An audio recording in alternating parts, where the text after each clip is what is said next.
welcome to my humble abode. Today I'm going to be watching Nick Crowley, The Internet's Darkest Corners 7. And this is part 2 because we already watched the first 2 a while ago. Go check out my video of that. But yeah, we're going to watch these next 2 and react to them. Pretty simple. Alright, anyway, but of course if you want to watch it without me yapping, go ahead and check out his channel down below in the description. And yeah, with that, let's get to watching. It was unlike anything she had posted before. Throughout 31-year-old Rania Ibrahim's Facebook page, friends, family, and followers had been accustomed to seeing posts of her children, various religious texts, and other media from her day-to-day life. But on June 14th, 2017, Rania would begin her very first live stream, and it was clear from the start that something had gone terribly wrong. Okay, I don't open the front door. You're going to bring the smoke in. Okay. You're not going to be able to breathe. Your I'm children scared maybe someone outside. Okay, so there's a fire out there? Flat. Are you sure? They've gone into the other flat. The footage is from Rania's perspective, as she and another woman discuss what lies behind the front door of the apartment unit they were in.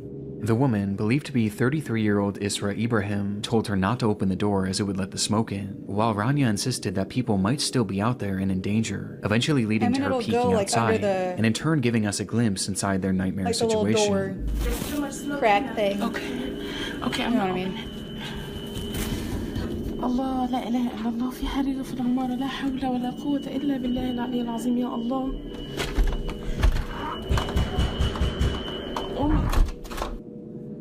The door opens for just a split second, revealing a thick layer of black smoke, the loud ringing of fire alarms, and someone pounding on a door. Rania eventually calls out to whoever was knocking outside, beckoning them towards her.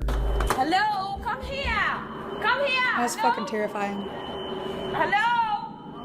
Come. Quick. To which 57-year-old Gary Monders emerges from the smog, completely covered in ash.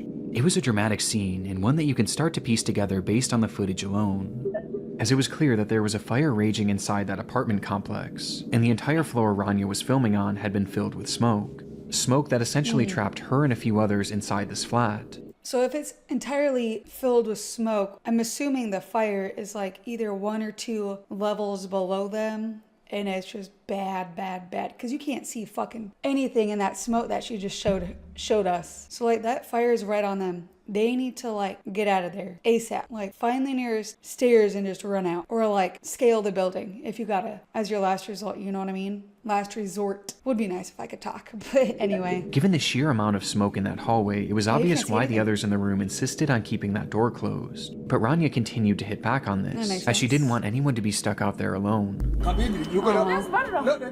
was nice of her. But the people outside. If I understand both their... Hello. Both their I'm going out. sentiments. Hello.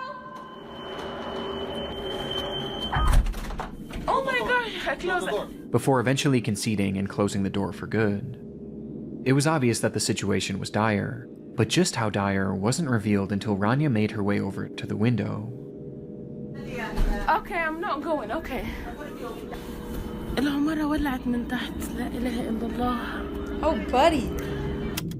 That's high up. They were 23 stories in the air, in the highest floor of the Grenfell Tower, located in North Kensington, London, England. Wait, let me see. Hold on. This whole thing just looks like a fucking hazard waiting to happen. This entire building. Is this, I feel like these tiny little things right here, I can't really tell. Are these little patios or is this just a flat wall? Because I'm wondering if you can scale down from each patio. I mean, it's better than dying from smoke inhalation or being lit on fire. I mean, you can try and scale the building if there are patios, but yeah, I don't know. I can't tell from this picture. Anyway. Where Rania and hundreds of others lived. And now, somewhere in that high-rise was a growing fire. العمارة كلها ولعت من فوق لتحت. احنا في آخر دور هو اللي لسه ما ولعش يا ربنا يستر. Yeah, you're not going to get to the bottom of that. لا حول ولا قوة at all. إلا بالله العلي العظيم. As she looks out the window, Rania tells her viewers that she believes the fire had started from the bottom of the structure and was quickly working its way up to them, with it now being just 1 floor below them. But officially, this wasn't the story that Rania and the others in the room were being told, as each time they would dial 999, the operators would tell them that the fire was generally contained and leave them with one clear instruction: stay put. What a terrible This was the fucking name of a advice. nationwide rescue policy for all high-rise fires that stated that people should stay in their flats and wait for rescue as opposed to... You're like, that's such a death sentence, dude. That's such a terrible, I don't even know. That's just a terrible saying. Whatever. Do not stay put. Whatever you do, do not stay put. Now you're just asking them to get killed. Like, Jesus Christ. Trying to escape on their own, as buildings like these were made from thick concrete and should hypothetically keep fires relatively contained in the flat that they started in for an estimated time period of around 2 hours. And considering that this fire had started roughly 1 hour before Ranya's stream, they should have been relatively safe until rescue crews got to them. And when looking outside, the fire wasn't even noticeable, meaning it was possible it was still contained and had simply been producing a lot of smoke. But that belief was far too optimistic for reality. They should have opened the window. At least then the smoke could have went out their building and they could breathe. Yeah, hello, more. hi. In the fire, flat 16 Greenfield Tower. Sorry, a fire where? Flat 16 Greenfield Tower. It's the 4th floor. Right, Alright, okay. quick. They're on their It's way burning. already.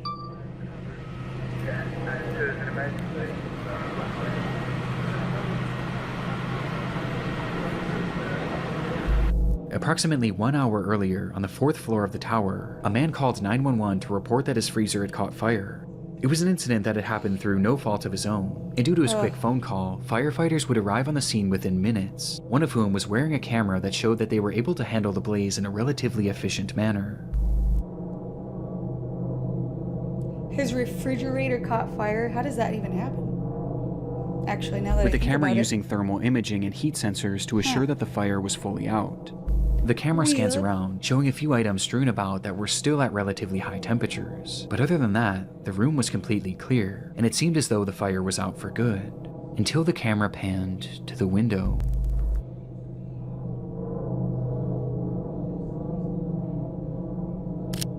What the fuck Revealing is that? scorching hot droplets of debris falling from the outside like molten rain.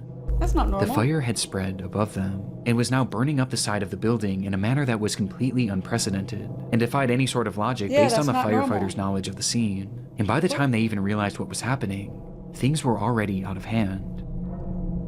Why didn't the fire trucks blast all their water at them? I mean, look, holy shit, look at this. The entire right side, or left side, I guess, right? Left side is engulfed, dude. Within like an hour or two. No, like an hour, I guess. I don't know. Either way, we don't see any water being shot out from the fire truck. Why is that? Normally you would have a bunch of fire truck, throwing water at the on fire buildings, you know what I mean? Anyway, to like get it down a bit at least. I don't know if it can shoot all the way up here. Can it? I don't know, but at least they could try to fix the lower levels. But it looks like they're not doing a goddamn thing. The fire was huge, and within just that first hour, nearly the entire building was engulfed in flames. Yeah, and what the Rania fuck? was now trapped on the tallest floor, opposite to where the fire was raging. And she wasn't alone. Not only were there over 100 people left in the building at this time, but two of Jesus them Christ. were Rania's own children. 4-year-old no. Fethia and 3-year-old Tanya, who were stuck in the same flat as their mother and several others. With desperation mounting, Bro. some of the others called out the window for help. We're stuck on the 23rd floor! Hello! مكان في لندن فين؟ Too many people stuck upstairs! Until the stream went dark roughly 6 minutes later. Close these windows because the smoke can go to the...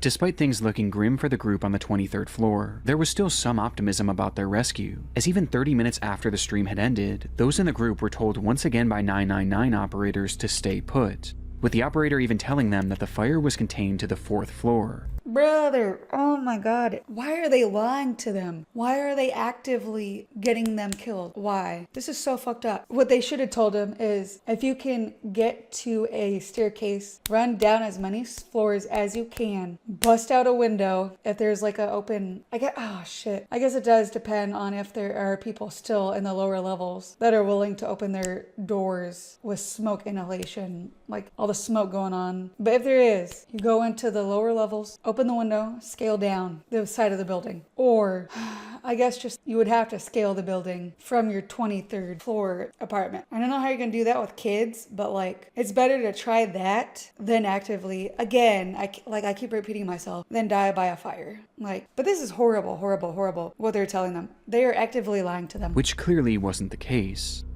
Ranya's sister later spoke to the media about a phone call that they had shared around the same time, where she begged Rania to try and leave, recalling, bullshit. She did not. She respected and trusted and believed that they are coming to rescue them. And by this point, there were hundreds of rescuers on the scene, along with multiple helicopters flying around them, which only further kept their faith alive. But tragically, this was all a cruel facade.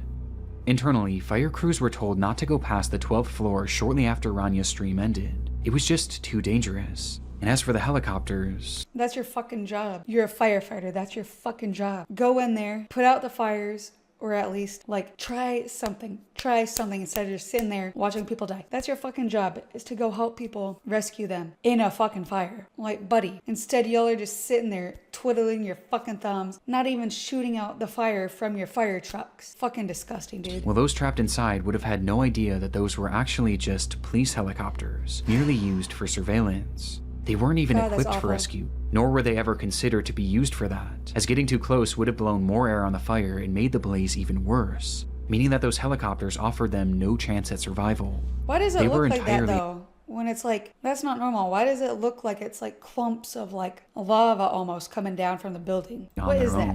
Leading to authorities finally telling them to try and escape by themselves. But by this point, there was no point.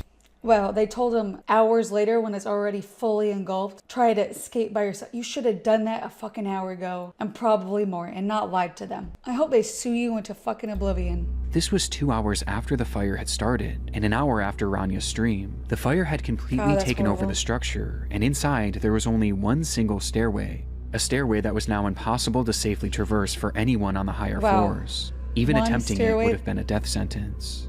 The orders for them to shelter in place had cost them valuable time, and in turn, any chance at leaving while they could. And it was all for a rescue that was now impossible, leaving them completely trapped. I mean, they didn't even fucking try. Rania, Fethia, Hanya, and everyone else shown in this livestream would perish in what we now know today as the Grenfell Tower Fire, a fire that claimed the lives of 72 people, and one of the worst fire tragedies in Europe's history.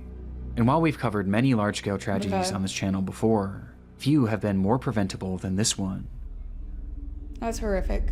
The Grenfell Tower was built back in 1974, and around the 2010s, its concrete exterior was beginning to look outdated in an area that was experiencing a wave of modernization. The neighborhood was becoming trendier and wealthier, and the tower was becoming an eyesore to some.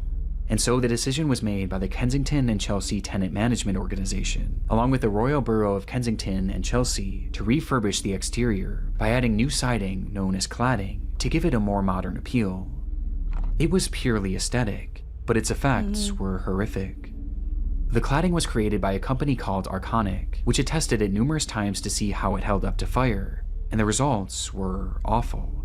Their ACM cladding received a grading of F, with it being apparent that it was extremely flammable, with some flammability compared to gasoline, and they got an F score. So like, why not get rid of the entire product if it has an F score? Take it off the market. Like, it's not fucking hard to do. Likening it to gasoline due to how quickly it would erupt into flames, while also producing 3 times the amount of smoke as usual fires.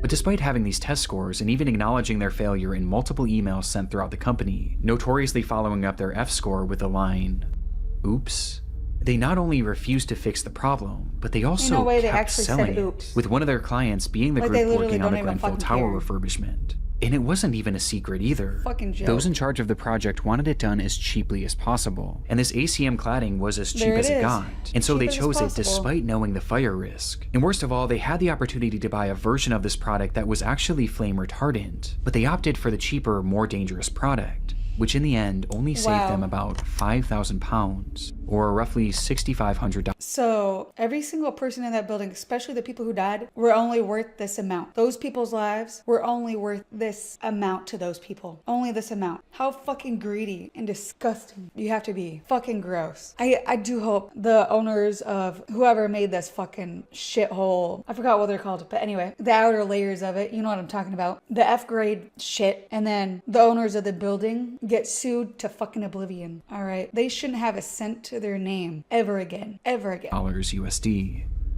Arconic knowingly sold this flammable product. The company's working on the ground. Okay, Arconic and then these two. Arconic and these should be sued into oblivion. They should not have a cent to their name left ever again. Establishment knowingly bought the flammable product. And in the end, it all resulted in a disaster that they all should have seen coming. And when you couple this with the flawed orders to shelter in place, and the fact that there was only one stairwell, it was a recipe for disaster. This was always going to happen. This was a failure on so many levels for so many parties, and it all traces back to greed and the value of money over the lives of innocent people like Rania and her children. Despite the fire starting 8 years ago, justice has yet to be served, as investigations are still ongoing to this day, leading to an agonizing wait for all those who lost loved ones in the blaze, with the trials themselves not expected to start for another full year. Why is it taking so fucking long? Why is it taking so fucking long? It should be an open and shut case with this. You sue them into oblivion, they lose all their money. This whole thing was just so fucked up, man. Policy stay put remains in effect to this day, though it has been slightly altered. Stay put should be gone. Like, get that shit out of there. It should be get the fuck out of the building any way you can. Any possible way, all right? Not stay put. Fucking bullshit, whatever. Terrible advice. Just stay put.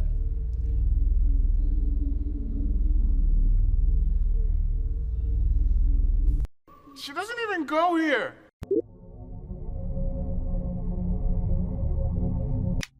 It was the usual start to the day for Rhoda McFarland. The 42-year-old manager of the Lane Bryant store in Tinley Park, Illinois, was no stranger to big sales. It's the Have It All sale at Lane Bryant.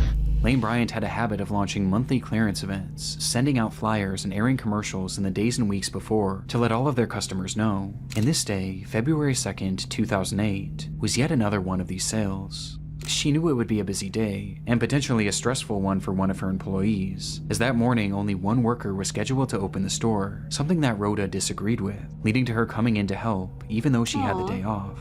But like I said, this was a typical morning for her, as this was just the kind of person she was, always willing and wanting to help others. And as she clocked in for work that morning at 10 a.m., she and her coworker braced for a potential rush of excited shoppers. The rush, however, wasn't as dramatic as they may have expected, and in the first 15 minutes or so of opening, only 5 people had entered the store, 4 of which were female shoppers looking for some deals, while the 5th was a delivery man who walked in holding a stack of papers. The man approached them and made casual conversation, but after a few minutes had passed, he kind of just lingered around, never actually delivering anything, which Rhoda found strange, especially considering that it was Saturday, a day that they typically didn't receive packages. Growing more and more suspicious by the minute, Rhoda quietly placed a call to a nearby Lane Bryant store, who confirmed to her that there was in fact nothing scheduled to be dropped off that day. But before she could even process this information, an incident was already unfolding around her. Out of nowhere, the delivery man pulled out a pistol and pointed it at the women, yelling at them to hand over the money from the register, before proceeding to round up Rhoda, her employee, and the 4 women shopping, demanding that they all give up their cash and jewelry. After he was satisfied with the collection, he forced the women to the back of the store, where one by one he bound them with duct tape, placing them each face down on the floor, and putting underwear over their heads to obstruct their view. In the minutes following, he would venture back out into the store where 2 other women had entered, and they too were then robbed and then forced into the back room, where they were eventually subdued, but not before he struck one of them in the face with his pistol, nearly knocking her unconscious. It appeared to be a fairly high-level robbery, but after he now had them all in the back room, the whole operation seemed to grind to a halt. It was like he didn't know what to do next, as he started pacing the room and slowly losing his cool. The minutes ticked on, and the more time that passed, the more agitated he became. It was clear that the pressure was getting to him, and sensing his disorganization, Rhoda seized the opportunity, quietly slipping her hand free, allowing her to call 911 through her Bluetooth headset. 911 emergency. We're at Despite the man being in the room with her and the others, Rhoda managed to alert authorities to her exact location, telling them to hurry and making it clear that the situation was urgent. In the background, you can also hear the robber himself, whose disheveled state is apparent as he outwardly states, the operator was on it, quickly dialing dispatch and telling Rhoda not to hang up. Stay on the line, let me get you to Tinley Park, don't hang up. I don't know. Though within just a split second, the call disconnected. By some stroke of good fortune, there was actually an officer in that shopping center only about 100 feet away, and from the time that Rhoda made that call, the officer managed to arrive on the scene within just a few minutes. He rushed inside the store, but inside he found nothing, until he made his way over to that back room. Inside, he would find them. 6 women with underwear over their heads, lying on the floor, each one having been shot execution style just seconds after Rhoda's 911 call. It was a mass murder, but in the midst of this awful scene, one thing was missing: the killer himself.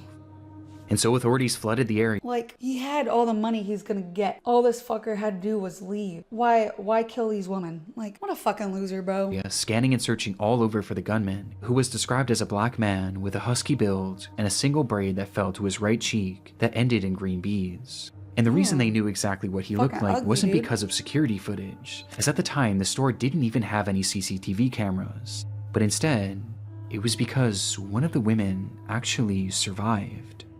What the fuck? When the man began his executions, he moved his way over to the employee that Rhoda came in to help, and when he fired his gun, she moved at just the right moment, causing the bullet to graze her neck, to which she proceeded to then play dead so that the man wouldn't notice. And thankfully, he didn't. Her testimony is the reason why we know exactly what this man looks like, and why we know what those moments were like before the shooting. But despite this, after doing a thorough search of the area, even utilizing a helicopter, there was no trace of the killer. CCTV footage from a neighboring store showed that just before Rhoda made that call to 911, 2 large SUVs... This is what you call CCTV footage? You might as well not even have a fucking camera. You can't see a goddamn thing in this, alright? You can see things moving, sure, but they're like grainy and blurry. Might as well not even have a fucking camera. What the fuck is this? Pulled up in front of the building, right after the shooting likely occurred. It's believed that both of these SUVs were involved in some way, with one potentially being a lookout and the other likely being the getaway car, explaining 100%. How he would have gotten away so quickly. Not to mention that the store was located right near the entrance of an interstate, which could have taken them out of the state extremely quickly. Say bye-bye. Adios, That amigos. was 18 years ago, and today neither the shooter nor the drivers have ever been identified, marking a rare instance in which a mass shooting in America went unsolved, leaving us with so many unanswered questions to this day, with one of the biggest being the motive. Police have labeled this as a robbery gone wrong, which does seem to be the case, but why Lane Bryant? And why come in the morning when there was next to no cash in the register?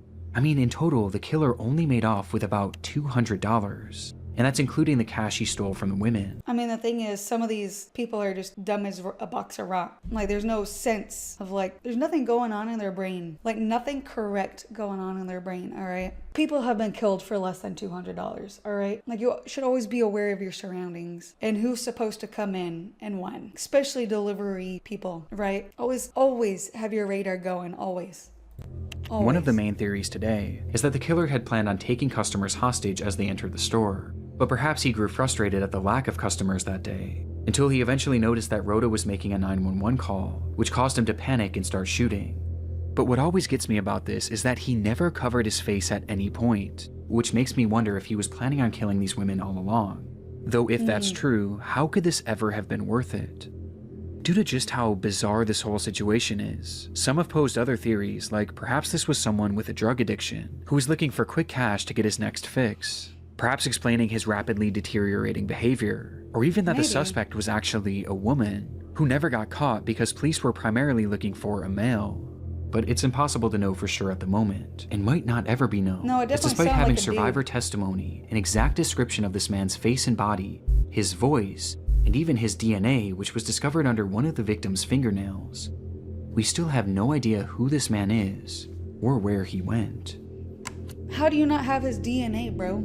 I mean, you have his DNA, but you can't even fucking figure out who he is. Oh, bro, like, cut that off, dude. You're so fucking ugly. You're so fucking ugly inside and out. All right, well, anyway, usually, like, most of these, there's just no rhyme or reason to why people do what they do in this sort of stuff, other than just they want some money and they don't give a shit about anybody else, you know? Again, people have been robbed and killed for less than $200. Like, it's just so unfortunate that there's, like, so many terrible people out there in the world, honestly. But these were, like, 2 horrible videos we just watched, and may all the people who died rest in peace. This is beyond awful. It's terrible, disgusting, deplorable, all the words you can, just say about it. Fucking sad. But anyway, let me know down in the comments what you all thought about these videos. And just let me know what you have to like think about this, because this is just horrible. There's really nothing else you can really say other than what's already been said, at least for me. But yeah, may they rest in peace, the ones who died. And yeah, hopefully you all enjoyed this video somehow. You know, enjoy, you know what I mean? Anyway, with that,